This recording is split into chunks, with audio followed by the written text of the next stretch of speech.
coming to this event. So I promised myself that I was going to try not to cry, but if anyone that knows me knows that I am an absolute sap. So I really am just so thankful for you all to be here. This is such an important event to just represent and empower women. My name is Joy Copeland. I am the CEO and founder of the Joy of Styling, and the Joy of Styling is a fashion image consulting company. So basically outside of that, we do course styling, but I'm really big on empowering women in general. So that is the reason why we wanted to have this event, because women empowerment is key. In this day and age, I feel like there's so many people that are judging, and you know, we have social media where people are bashing each other. We need to have more events like this, uplifting one another, uplifting people who have businesses, and just being all around loving individuals, supporting others. So that is one of the main reasons I wanted to have this event. And basically to give a little bit of a background. So this event was originally supposed to be something completely different. It was going to be a fashion panel. Has anybody been following my monochrome project that I've been doing? Yeah. So we have some people in here. So I wanted to start this monochrome project at the beginning of the year, really just testing myself style-wise. So I've been doing different colors. We started off with white, then we moved on to lime green and nude and purple and yellow. So for this next one, I thought, I don't want to just use a model. I want to use real women. Real women who I know, real women who are business owners, real women who empower people. So I thought, why don't I actually reach out to a lot of these bosses that I know who live in the DMV area? So that is actually how we came up with this event. So with that, basically the photo shoot, I said, I'm sitting here doing this photo shoot, styling all 8 of these amazing women. So why don't we just have the whole entire event around them? And that is exactly how we are here with Boss Talk. So you guys will basically be hearing from 8 amazing women who are entrepreneurs, business owners, but also bosses in their own career field. So I want you guys to take notes. Did anybody get the program that we emailed? So it has detailed information for each panelist, and there was an option for you to take notes. We want you all to leave inspired. If you have a business that you want to start, this is your opportunity to really get motivated to do that right now. So without further ado, I'm going to go ahead and welcome our first group, and that would be Jaya, Chrissy, and Jen.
I am Sheffey, and I own Charismatic. Hello everyone, my name is Jaya Bolden. I'm the founder of Crown and Queens Mentoring Program and Makeup by Jaya Studio. All right, so yeah, that deserves a round of applause. So this is our first group, as you all can see. Don't you just love their photos, first of all? Like, did you guys like the videos? We were trying to show their personalities. So if you guys can just explain just a little bit about what your business is. So, Jaya, since you have the mic.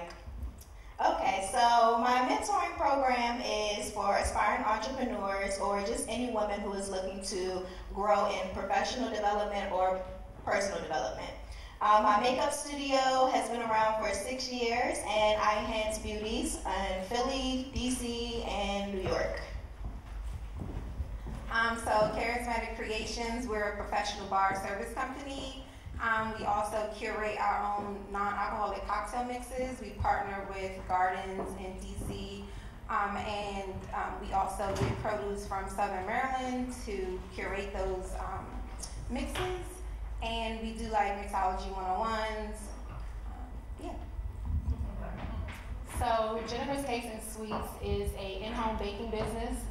We specialize in cupcakes and like birthday cakes or any type of celebration cakes. We do cookies as well. Looking into doing like pies maybe, but we specialize in cupcakes and cakes. So you all actually get to preview some of her cupcakes a little bit later.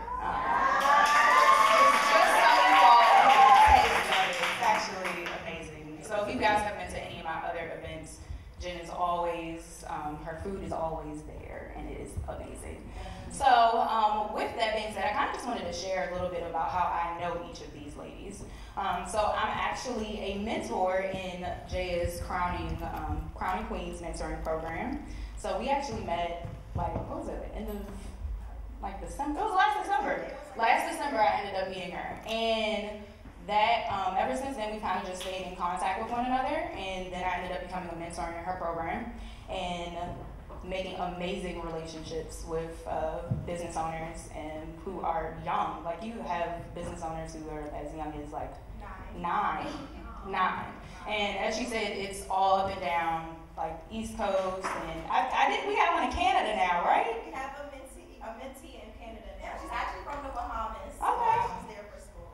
All right, cool. So then Chrissy, we actually work together for our 9 to 5, and just showing how you can network within your different businesses. Even if you're not a full-time entrepreneur, I've consistently seen her hustle nonstop, and I'm just super proud to have met her and just see her continue to grow.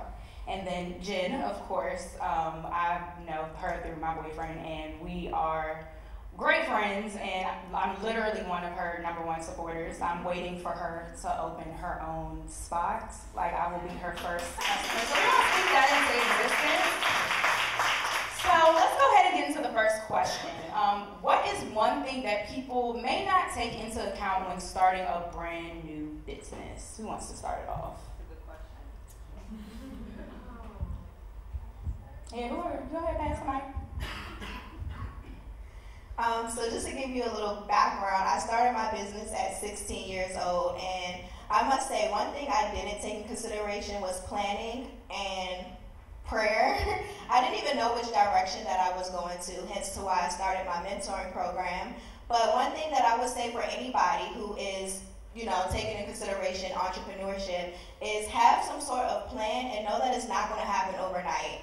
I always say to people, trust your process and love your process. If you compare your process to other people's, you'll be miserable. If you sit here and you cry about not being in the position you want to be in at the moment, you'll also be miserable. So just trust what you have going on and know that every single day you're working towards something, and you'll be a better person once it comes to an end. Amen. You already get this all been 10 minutes. I mean, look at that. I would say that once you start, you will be everything for your business. You'll be the marketing director, the brand ambassador, the operations specialist, all of the above. One thing I'm getting into right now is like trying to balance the creative side of my business and the operational side of my business, because both of them are really important.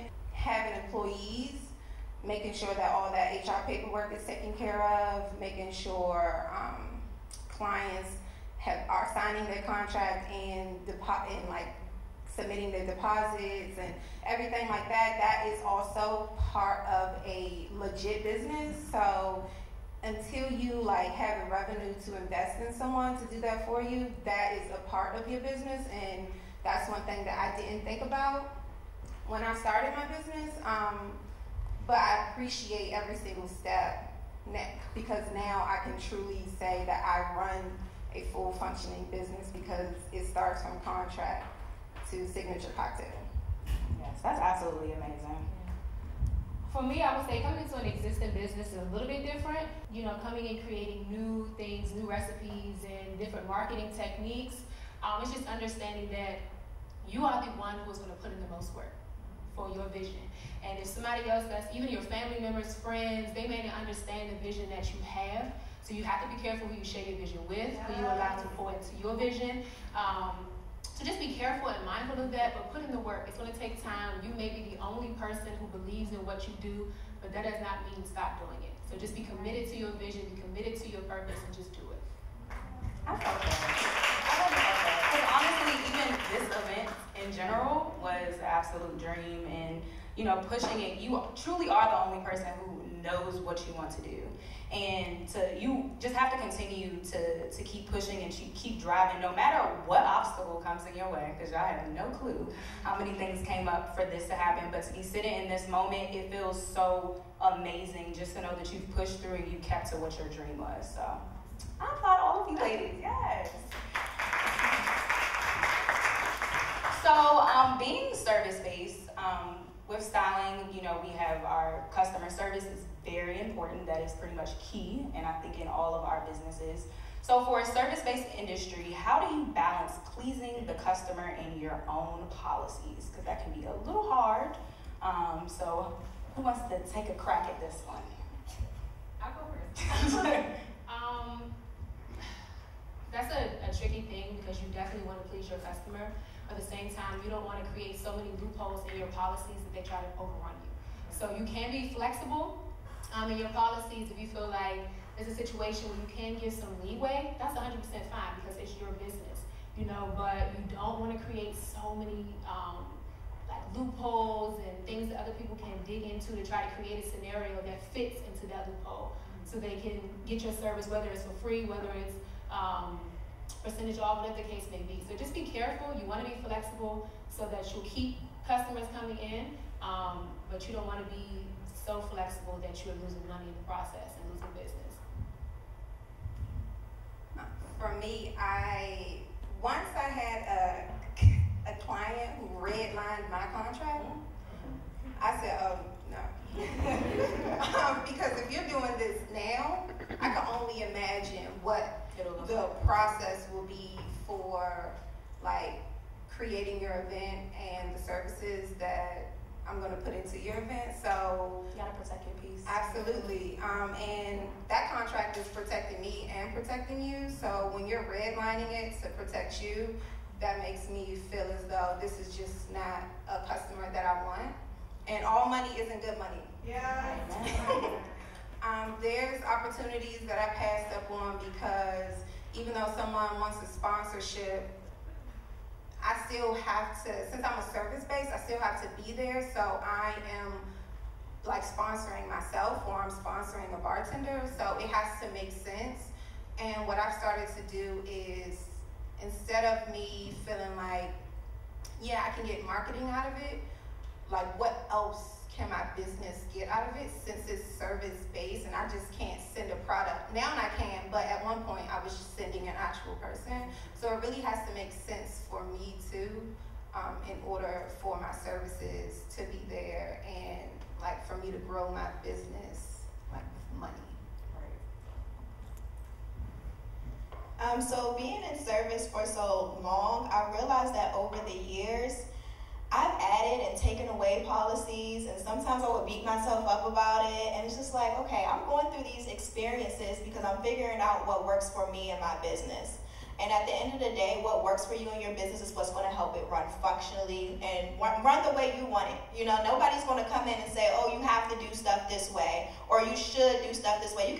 They can recommend all that they want to, But at the end of the day, the experiences that you go through with your business is going to change your policies. So know that over the years, you're going to tighten up on some things. Like Jen said, you're going to want to have flexibility on certain areas too, but you're not going to want to run into too much flexibility, because then the bad money comes. You start attracting the bad type of clientele. You start attracting people who just don't have your best interest in your business. So at the end of the day, you can have that flexibility, but also be stern in what you believe in, and know that the experiences that you go through over the years are going to make your policies what they are.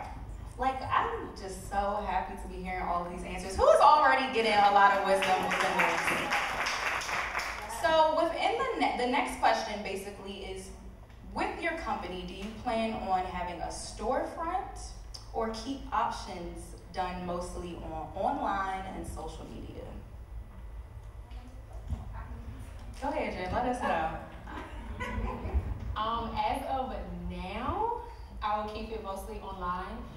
It gives me the flexibility that I need, working, being in school, and baking as well. It just allows me to have balance. Never say never. So I'm never going to say that I will never have a brick and mortar location. But I love the flexibility that social media and online gives. So we'll just have to see. For me, the goal is to have a brick and mortar.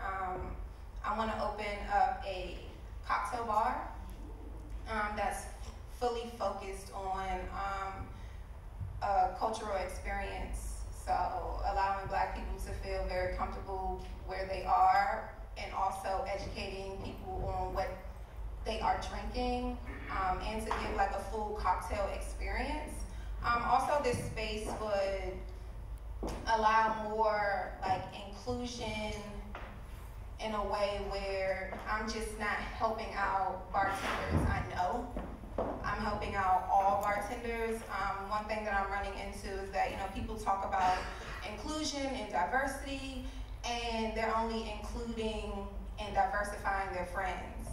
And that, it doesn't sit right with me, because when someone who you don't know comes up to you and they want to be a part of something, not pushing for them because they're not your friend is not a basis of inclusion.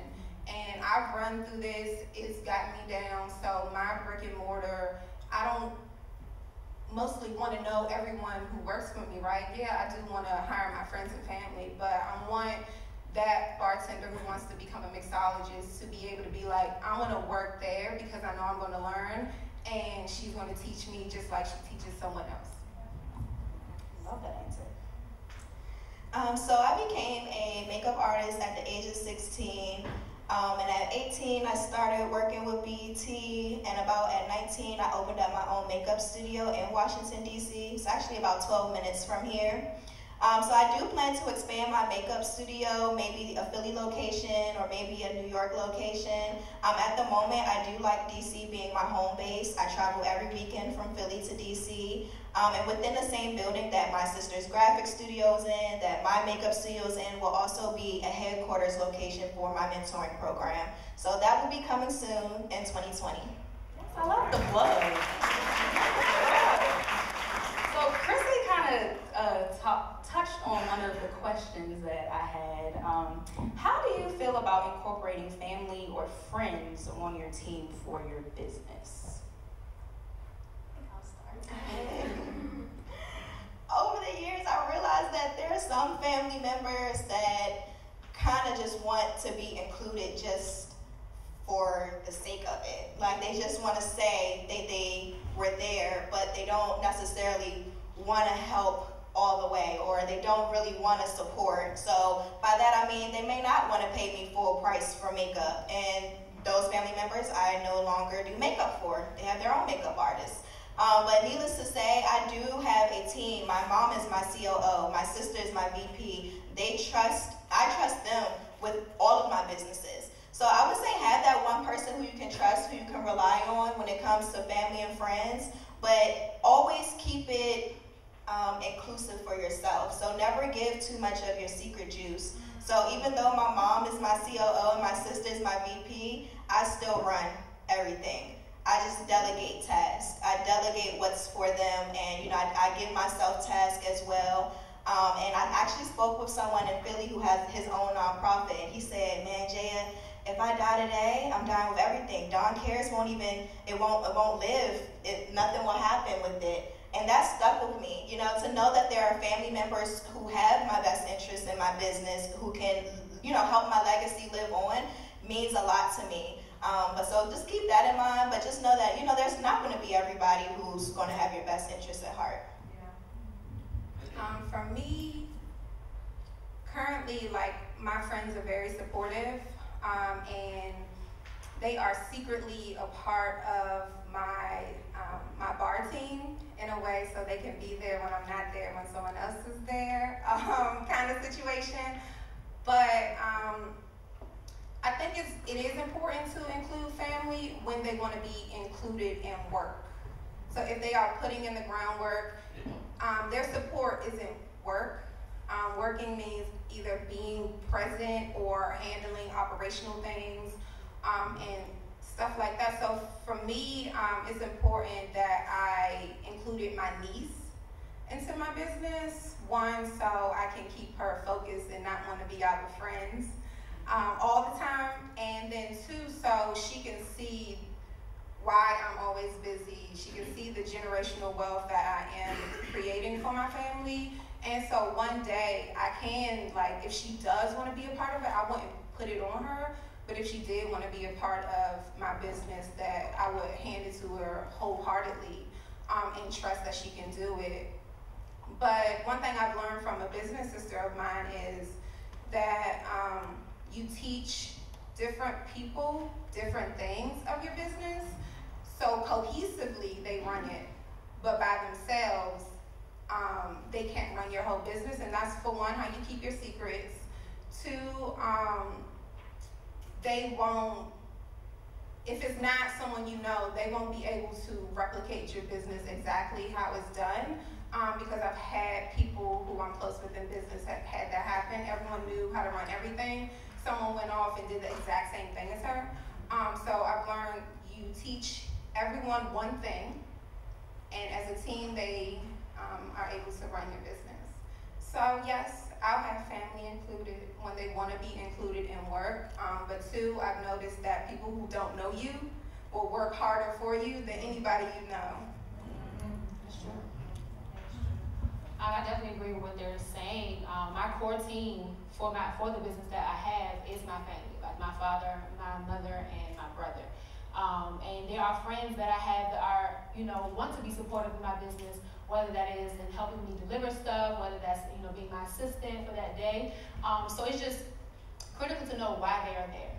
Why do you want to help me? You know, what is your motive behind you helping me? Is it just to get exposure for yourself? Is it to learn so you can, like she said, do your own thing? Or is it, you know, you're really trying to help grow my business, you're really pouring into me, you're really trying to assist and help? So I don't think it's a problem with including family and friends in your business. You just have to really pay attention to motive.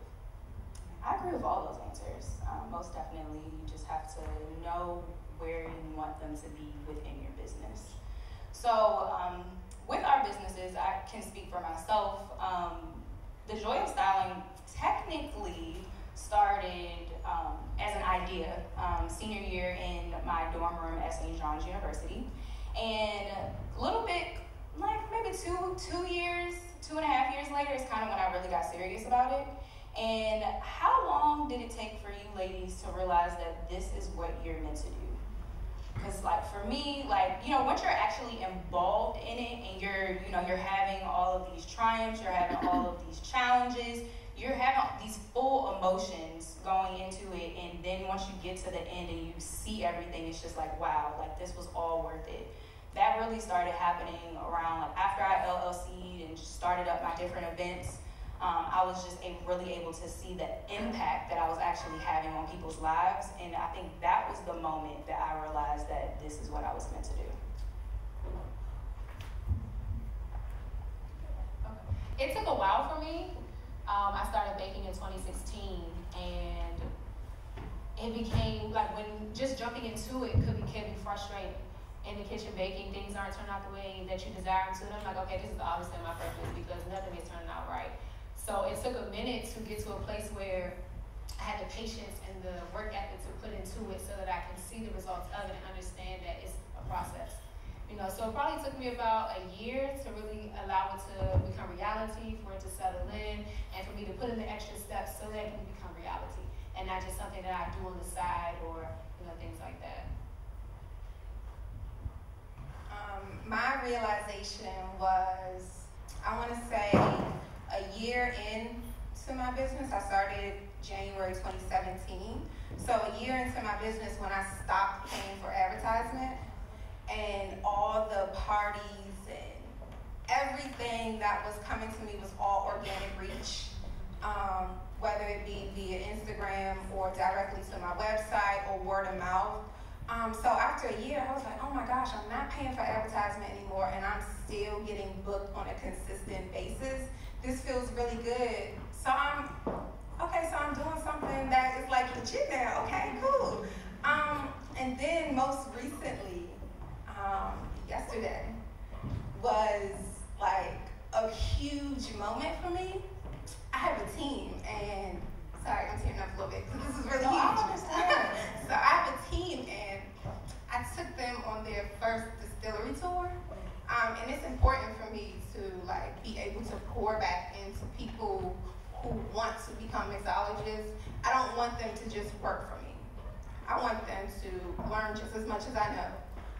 Some of them have expressed that they want to start their own thing. That's another thing. It's really important to be transparent, because when you're not transparent, that means you're being sneaky, and that means I don't want you a part of my business.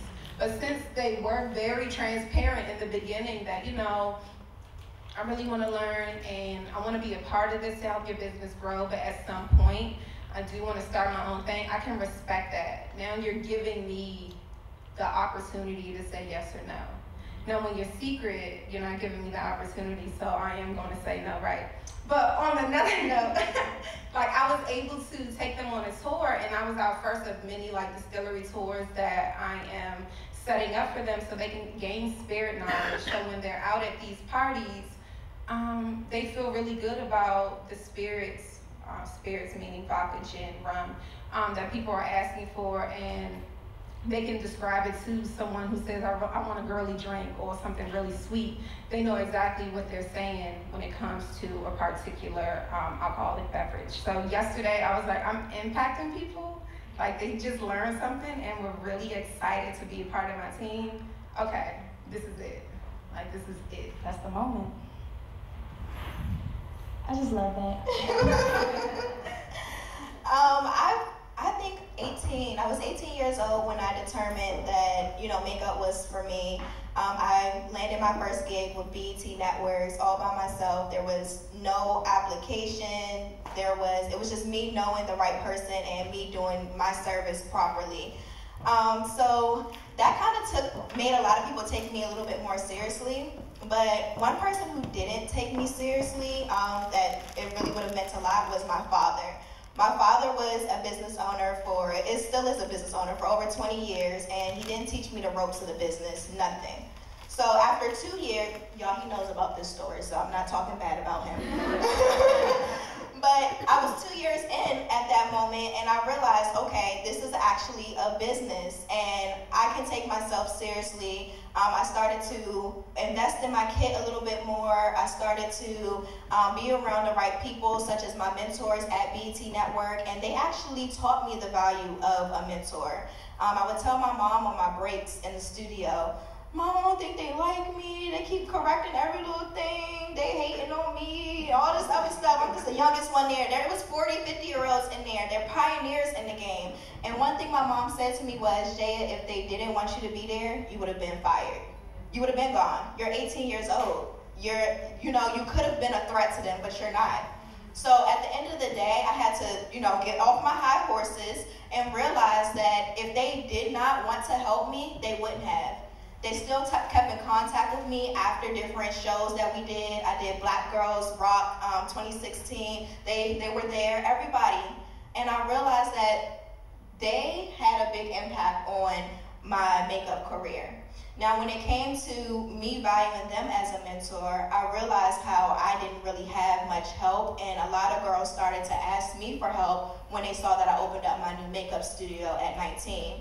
So doing that, I would have the girls come in, this was 2016, I would have them come in, I would have them, sit down, we'll talk about their YouTube channel and things, but y'all, at one point, I realized that I taught them everything I knew. I'm like, I don't know anything else. So a year later, I started Crowning Queens Mentoring in 2017 with just 7 young women. And that's when I realized that I can help them and still help myself. We can help each other, and together we can be a community. So that's how, that's when I realized my makeup career, and then that's when I realized for my mentoring program. Yes, I'm loving all of this knowledge that's being dropped. So one last question before we move on to intermission. What would you say would be you all's highlight of this year? I'm not going to say the whole entire business because I understand that can be a lot. So while y'all thinking about that, I'll say mine. So I'll say mine would actually be this photo shoot.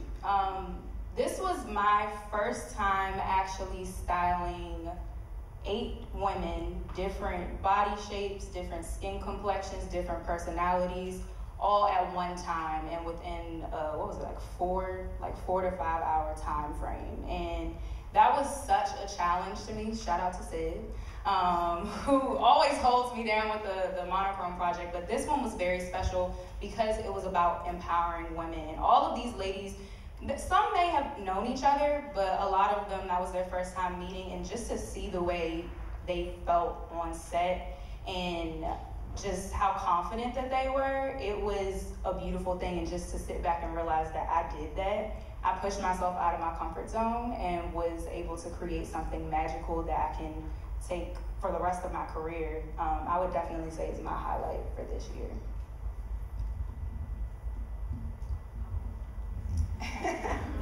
I have 2. Go ahead. So one highlight was building a bar team.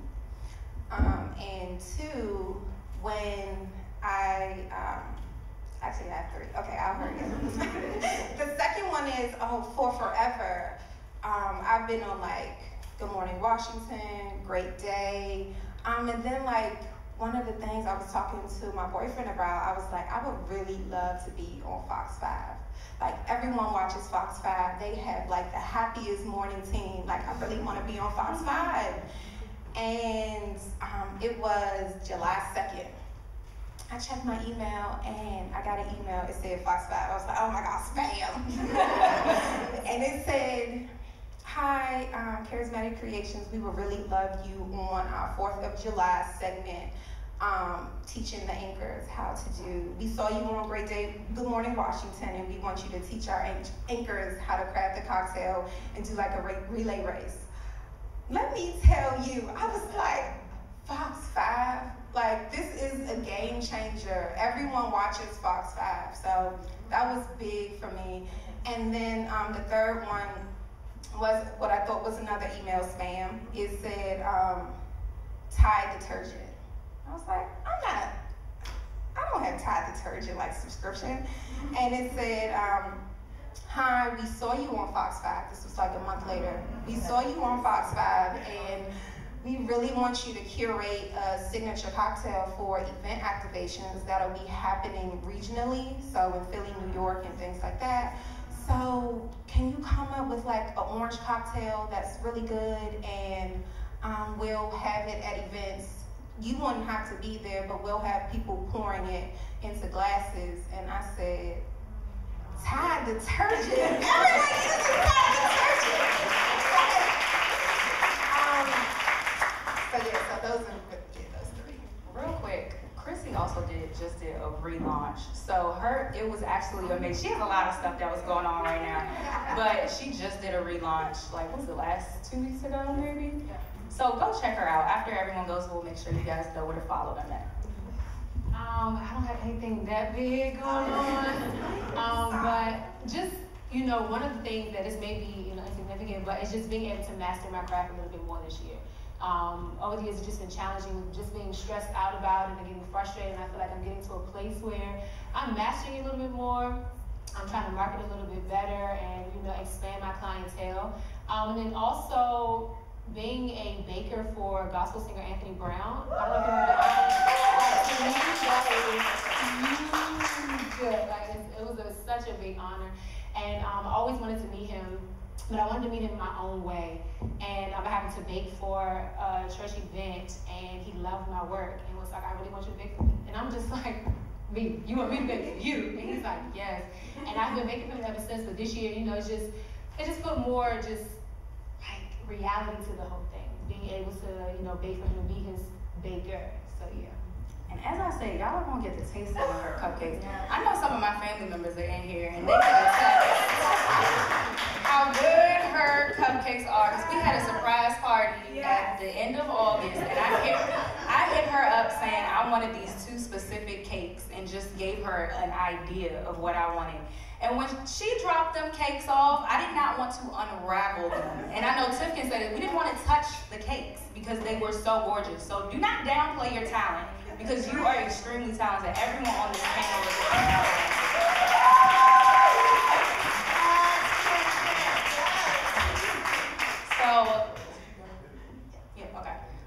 So if everyone can just go around and give their information of where you can follow you at and all of that info.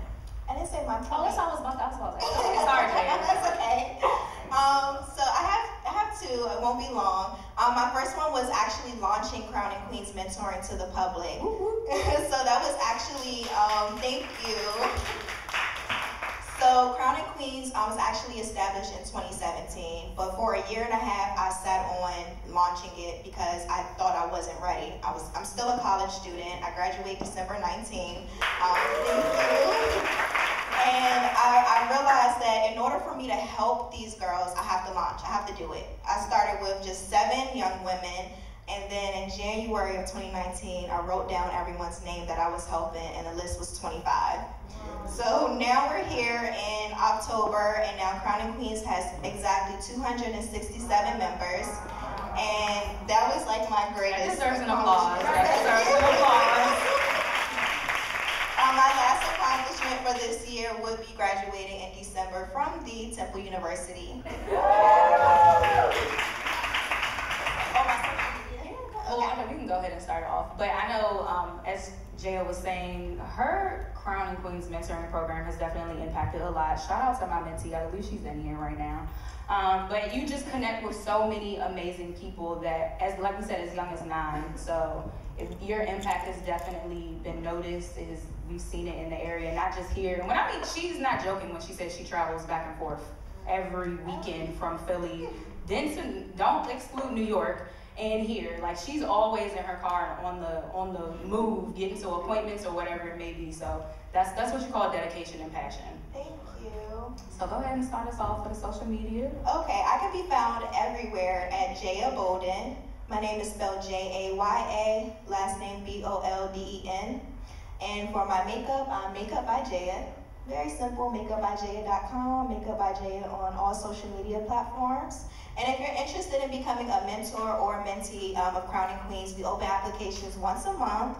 My oldest mentees are 56, so don't think that age is any factor. You can find us on crownandqueensmentoring.co. And Instagram, social media is all the same thing, Crown and Queens Mentoring. You can find my business, Charismatic Creations, traditional spelling, nothing special. On Instagram and charismaticcreationsllc.com or charismaticcreationsevents.com. It'll just forward either way. And then Facebook, Charismatic Creations, and all my products and all the booking links, the frequently asked questions, and everything else is on the website. Yes. My Instagram is at Gennifer's Cakes, so Gennifer, then Cakes. And I'm working my website. I'm hoping to launch it by the end of this year, so definitely look out for that. Wait a minute. All right, well, can we get a round of applause for